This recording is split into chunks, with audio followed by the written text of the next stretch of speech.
Welcome to Northlandia, a place to bring your curiosity because here you'll find curiosities. I'm Wyatt Buckner of the Duluth News Tribune, and I'll be your guide as we discover the unique and fascinating stories here in the Northland. Here we celebrate the region's distinctive people, places, and history. In this episode, we look at whether or not Duluth's namesake was etched onto a Pine County rock. Let's venture forth into Northlandia. Here to discuss the possible authenticity of a rock etched with Duluth's namesake is reporter Jimmy Lovren. Jimmy, welcome back. Hello, Wyatt. It is good to be back. So let's just jump right into this. What is the Duluth Stone and where is it? And what are we talking about here? Right. So down in Pine County, a little outside our coverage area now, but you know, it's there's this rock that in the 60s, the landowner was out deer hunting. And he was using this rock out in the woods in Pine County, the exact location we are not disclosing. Anyway, he's using this rock as a deer stand, and he is not having very much luck deer hunting. But, he starts to wipe away the moss on this rock, and it says 1679 Duluth, right? 3 words, 1679 DU Luth, right? Okay. And what we know is that Daniel Greysolon, Sieur Duluth, the French explorer, reached what is now Duluth, named in his honor, in 1679, and spent time in this area exploring. It was probably the first European in this area, right? The guy who found this rock didn't know any of that. He didn't tell a whole lot of people. He told some people.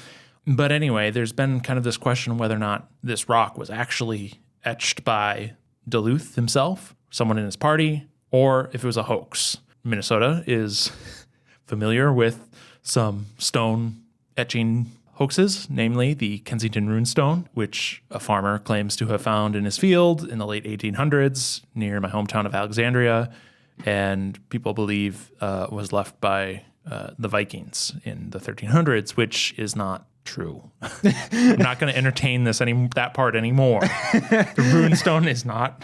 Anyway. It could be, Jimmy. It could be. No, we're journalists concerned with facts. So all right. This rock has kind of had Rune Stone vibes to it, okay? And so now the news spec here is that a archeologist for the State Preservation Office, for the Minnesota State Preservation Office, David Mather, wrote in an article in the journal, the Minnesota Archeologist, that the inscription had a better chance of being real than fake. And he himself was very skeptical of it to begin with. He had known about it, but he wanted to actually spend some time thinking and studying it because it was so easily dismissed as a fraud, as a hoax, and he wanted to kind of consider the historical contexts of if it were real, this is the context it would have been carved in. If it were fake, here are the contexts that it would have been carved in. And he compared the two and kind of came to the conclusion that the probability of it being real is higher. Now, again, some people... It still's got those runestone vibes to it. Yeah. And he is not, he knows that the runestone is a hoax. We're talking about here, David Mather, a real archaeologist for the state of Minnesota. He's the National Register archaeologist for the Minnesota Preservation Office. And, he's not, he's concerned with, facts and real studies stuff. Which was interesting to talk to him about because, he kind of had to fight that quote, pseudo-archaeology embrace of this stone as being, well, more than maybe it actually is. So we can get to that a little bit later. But yeah, so that's kind of the news peg here. That's the Duluth Stone. Yeah, and provides a little bit of backstory as well for the origins of Duluth a little bit. Yeah. Because, speaking for myself here, I've been a little ignorant, I guess, Right. I didn't know that it was named after a dude named Duluth. Exactly, yeah. So Daniel Greysolon, Sieur Duluth, French explorer who came here, he wintered in Sault Ste. Marie, and then in 1679 crossed Lake Superior, reaching what is now the Duluth area, right? What is now named in his honor. And then he traveled overland to Mille Lacs, where he met with the Dakota. And then in 1680, so the next year, he traveled from Lake Superior up the Brule River, which over in Wisconsin, and then portaged over to the St. Croix River. And so the likelihood of him being, I mean, he was in the neighborhood of Pine County, right? I mean, that's, whether that was in on his way from Duluth to Mille Lacs or from Brule to the St. Croix or something in between. The records of exactly when and where he was aren't great, but we kind of generally know where he wound up and when. So the chance that him or his party left this, it's in the realm of possibilities, right? And so that's who he is. He was the fur trade would soon kind of reach. He was kind of staking things out for potential fur trading posts, perhaps, and soon the fur trade, first by the French, then the British, would be here in the region. And it wasn't unheard of. David Mather, the archaeologist, said that European explorers would leave markers of some sort, elsewhere in North America. European explorers would do something not unlike the Luth Stone, some sort of marker, and whether that's it's kind of on the watershed, near the watershed break between the a couple bodies of water, the Namesake and the St. Croix is where this Luth Stone is found, and so maybe it's marking that. Maybe he's scoping it out for a potential site for a fur trading post. There's a few different possibilities there. But yeah, Daniel Gray Salon, who 200 years, almost 200 years later, the city of Duluth is named in his honor. Now, one thing people are probably going to point out without reading my story is that we went with the Duluth spelling of DU space LUTH. That's how it's spelt on the stone.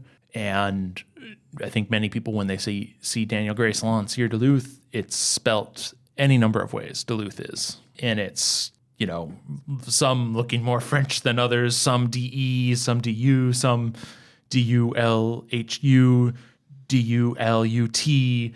I mean, it's French, so it sounds like a few different ways that it could be. I think I list 1, 2, 3, 4, 5, 6, 7 different ways besides Luth that it could be spelt. And so a lot of people have looked at it and thought, they hear about the stone, they're skeptical to begin with, and they're like, oh yeah, like he would spell his own name wrong. Mm-hmm. Well, Mather wrote that, first off, Father Louis Hennepin, right? I mean, the Catholic priest, missionary in North America, Duluth helped release him from Dakota band captivity in 1680. Excuse me, Hennepin, right? Hennepin County is named after him. He used Duluth, same spelling as the stone, and then Duluth himself wrote DU, lowercase d u space capital LUTH in the title of a 1685 report he wrote. So the spelling that we use and the Duluth Stones used is totally within the realm of possibility for Mr. Daniel Gray Salon, Sieur Duluth, to use himself. So if you've seen his name spelt in any number of different ways and think, the way Duluth, the city is spelt is, yes, you're right. It is a modern, way in which it's spelt. You had to remember that there are many ways people have spelt his name over the years, and he himself and his contemporary, Father Louis Hennepin, have both used this spelling.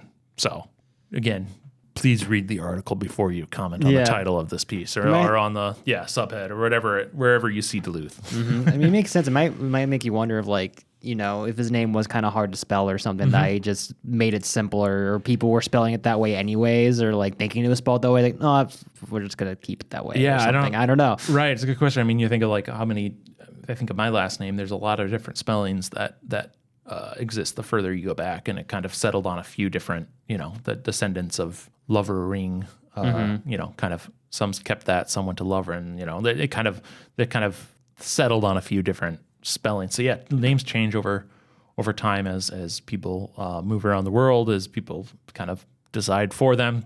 Some people decide for themselves. Not unheard of. So yeah, so keep an open mind when it comes to him. I think he knows how to spell his own name. And so why did pseudo-archaeology make this a challenge for Mather to legitimately study the stone? I'm assuming there's some connection to the rune stone and the, the controversialness of that fake or not. It's fake stone. Right. So there was a 2014 episode of America Unearthed. It's a show that appeared on the History and Travel channels, and it was hosted by Scott Walter. He's a 1982 University of Minnesota Duluth graduate, and he was a linebacker for the Bulldogs. He is a forensic geologist, and he, investigates like concrete and other kind of like building failures and kind of those types of things to see why that happened. So he's spent time looking at like the Pentagon after September 11th, some of the Pentagon ruins to kind of see what happened, right? I mean, to see how it failed, I suppose. But then in the early 2000s, there was some research into the Kensington rune stone that he embarked on and has, came to the conclusion that it was real. And bucking, kind of the scientific or, I should say the research consensus, besides people who want to believe, there is a kind of a consensus. There is a kind of a consensus that it is not real. And so his work, he says, showed that it was real.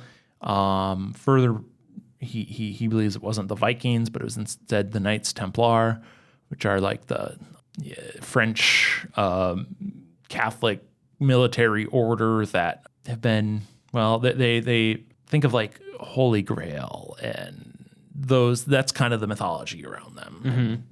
But that's what he believes. So in this episode of America Unearthed, he visits the Luth Stone and then says, hey, there's also the rune stone here. And other things that he has said is that there appears to be a code on the stone, some dots that, he has suggested, like the Freemasons and Knights Templar have used and to signal, their appreciation for God or the Virgin Mary or to date things. And he said that there looks to be dot codes on the Luth Stone. Mather points out that they are probably just natural indents, vugs on the stone. He does not believe that they were intentionally there or are any sort of code. But so that's when Mather writes about pseudo-archaeology embrace of the Luth Stone, that's what he means, is kind of these connections to the rune stone and the kind of the taking it beyond Sieur de Luth and kind of suggesting that there's somehow a it's unclear to me exactly what all of that means, but Mather is quick to point out, like not a code, it's natural vug. So it wasn't inspired or driven by some tradition passed down from the Knights Templar or anything like that. Mm-hmm. So I don't want to get too into entertaining those types of things. I know there will be some pushback, but again, I want to stick to mainstream research. And if you don't like that, sorry, but we're going to stick to... I'm sure there's another podcast out there for you. Yeah. So anyway, Scott Walter said he's thrilled with Mather's conclusion. Said it's about time, and that, of course it's genuine. He had also done some research where he looks at, again, kind of back to what he had been doing before the runestone and what he's still the president of is this American Petrographic Services, where he looked, anyway, he kind of spent some time using those research methods on the Luth Stone, looking at the carvings, and then comparing it. It's sandstone, right? And so then he went to some Hinckley sandstone in a tomb in a graveyard, looked at some tombstones that weren't as old, obviously, but he kind of compared the engravings and the weathering and all those the kind of the what you would and kind of found that these engravings on the Luth Stone are quite a bit older than the 100-year-old or so engravings here in this nearby cemetery carved in the same rock. So, but then he goes and so that report is fairly straightforward, sticks to kind of that stuff. And then in a book, he goes and talks about the dot code and that, which are, again, Mather says are just natural thugs. So Mather, back to why it was difficult to study something that's been embraced by pseudo archaeology is like when there's this absence of credible research into something like this, something else is going to fill the void, and it's that. And so he said it was a little awkward to engage in and take it on because so many people easily dismiss it. It's got that embrace by pseudo archaeologists, and so he's kind of like, okay, we got to kind of put all that aside and just look at it and not why he kind of asked himself why he dismissed it so early on, and then how he would address it. And once he kind of got to thinking about it, looking at it, he found I shouldn't have dismissed it so early on. When you look at it in the context of what was going on 1679-ish, then there's a real possibility it was there. Anytime after, I mean, again, this guy who found it on his property and any property owner before and after, they have not tried to capitalize it, right? I mean, they haven't tried to make it a tourist thing like the Rune Stone. They haven't tried to, they've really wanted to, I mean, it's been a pretty secret location. And so why would someone fake a rock and not really tell many people about it, right? I mean, when there are these discoveries of inscriptions on rocks, people like to publicize them a lot. This is not an example of that. So and that's kind of that's kind of what he ultimately concluded was, why would there's a good chance, or there's a better chance, I should say, of this actually being left by Duluth or someone in his party at that time versus someone after the fact trying to, I don't know, if their goal was to make some money off of it or get publicity,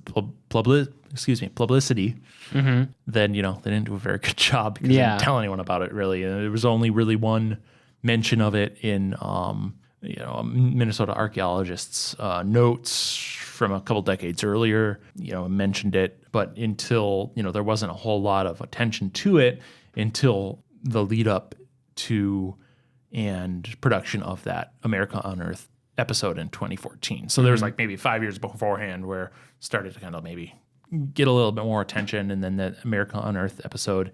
And then Scott Walter was the one who was kind of trying to push the city of Duluth to relocate it up here, which I don't think got very far at all, but it was an effort that he still today, he tells me that he really wants, it to be on display up here and to be a thing. But for now, it remains in this obscure undisclosed Pine County location. But one thing Mather and Walter both agree on is that more work should be done on that site, more archaeology work, more I'd imagine, kind of surveys or digs, kind of sifting around what is in this immediate area besides just this rock. Is there more evidence that maybe there was again, I'm kind of imagining what they'd be potentially looking for, like a camp or a lot of this stuff archaeologists find are garbage left behind by, those that our predecessors, right? I mean, so maybe they would find some evidence that there was a camp there or that they left some other stuff behind. I don't know, but some more work beyond just this contextual comparison would maybe provide more answers. Don't know. And I forgot to ask this earlier, but what exactly prompted you to look into the story now? Yeah. Like, why did you pursue this now? Right. We got a trying to think of what it was. I think we got an email, something to do with Scott Walter. They're doing some sort of, I think you can do like a tour of things in Europe kind of related to the Rune Stone. And we got that email, and I think a few of us were talking about the Rune Stone. And then about then is when St. Croix 360 is a news website kind of devoted to St. Croix River issues, right, in coverage. And they did a story on the Luth Stone on David Mather's latest article. I mean, they did it far more in depth than what my article is even. And then it was like, we're like, oh, and I saw some online discussion where kind of people were like, oh, we've got our own Rune Stone here and whatever. And so I thought there, again, like I want to kind of provide readers with an idea of what people actually think of, what archaeologists actually make of it. And I think this is a good point to do so without entertaining all the pseudo-archaeology around it. I mean, but also I included that because that is a part of the rock story, right? I mean, that is how people have heard about it, probably, is if they watch America Unearthed or if they've Googled things or people have talked about that article or that episode, and now here we've got some research that's a little bit more, quite a bit more mainstream and which may challenge some people's beliefs. And so, but trying to be responsible about that too and not making this into something it's not, like the Rune Stone. Mm-hmm. Though the Rune Stones helped prompted the story. True. So you can't discount it fully. Yes. Yeah. And so what's next for the Luth Stone? I think there's some potential for some additional research work into it. I can't imagine it will be relocated. Of course, there might be some efforts to do so, but I think some more field work in the immediate area could present some new answers potentially about what was going on in 1679 in that immediate area. Mm-hmm. And give a little more insight to, the founder of Duluth, or what Duluth is named after, exactly. know? And yeah. I mean, his writings are very slim, so he, maybe this will provide some more answers about where he was and what he was doing, instead of just the short writings. Kind of, we know point A, point B, point C, but maybe we'll get some better idea of what he was doing and where he was in between those points. Mm-hmm. All right, Jamie. Well, I think we'll wrap it there. Thanks again for joining us. Before we wrap it up fully, I just want to take this opportunity to talk about what other projects you might be working on right now. Like at the time of this episode dropping for our News Tribune subscribers, it will be in advance of this. But if you're just listening on Apple Podcasts or Spotify, Jim and I will be in the middle of covering the Arrowhead Ultra 135 race between International Falls and Tower. Listeners, if that sounds familiar to you, it's because we've kind of done an episode on that race about a year ago with filmmaker Myers Anderson, who did a documentary about the race called 40 Below, the toughest race in the world. If you are more interested in that race, you can check out that episode previously. But we are going to be covering it this year. Or in the middle of covering it, depending on when you're listening to this episode. Jimmy, if you want to talk a little bit more about what we're thinking for that. Yeah, well, we'll be there'll be a preview of the race if you want to read more, probably out around or about when you're reading this article. But there'll be a preview to it, and then we're going to be up there covering it before the start. We're going to go up Sunday and catch some of the preparation into the race as people get all their required gear, survival gear, because they need all this, they're going to be out there by themselves for 135 miles, a couple checkpoints for some people. But yeah, we're going to catch a glimpse of them checking their gear, and then we are going to 7 a.m. To whenever they finish on Tuesday or Wednesday, be following the racers, not just the leaders, but we're also going to kind of find have found some interesting people to follow their efforts as they bike and run and try to, finish this 135-mile race in snow. And it won't be super cold, but it will get down to 0 Monday night. So yeah, should be fun. Follow along. Colder than what most of us would be comfortable with exactly. doing it anyway. I'm sure right. you and I will be a little uncomfortable out there, but not as bad as the racers. And if you're listening to this after the race is over, you can look back on all that coverage at DuluthNewsTribune.com. But I'm excited to cover it with you. And thanks for joining us today. Yeah, absolutely. Looking forward to it. And thank you for joining us in this venture into Northlandia. To read the article for this week's column, visit DuluthNewsTribune.com/topics/Northlandia. If you enjoy this podcast and would like to support us, consider becoming a subscriber to Duluth News Tribune at DuluthNewsTribune.com/subscribe. Join us again next time and discover the extraordinary stories that you just might miss from now in the right place at the right time, ready to step off the beaten path in the rush to return, here in Northlandia.